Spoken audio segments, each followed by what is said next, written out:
Masu sauraro barkanku da wannan lokaci. A labaranmu na yau za ku ji cewa ƙungiyar ƙwallon ƙafa ta Bayern Munich na ƙoƙarin sabunta kwantiragin ɗan wasanta Alphonso Davies.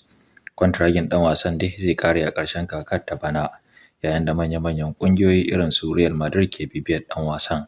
Sai dai ƙungiyar tasa ta Bayern Munich na ƙoƙarin sabunta kwantiragin ɗan wasan.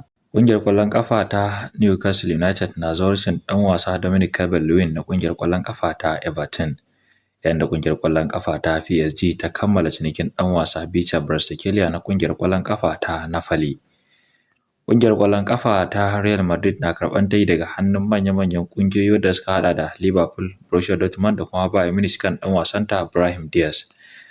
Yayin da ƙungiyar ƙwallon ƙafa ta Arsenal ke ci gaba da zawarcin ɗan wasa Benjamin Sesko na ƙungiyar ƙwallon ƙafa ta RB Leipzig. Shi ma ɗan wasa Luis Diaz yana nuna ra'ayin komawa ƙungiyar ƙwallon ƙafa ta Barcelona. Ƙungiyar ƙwallon ƙafa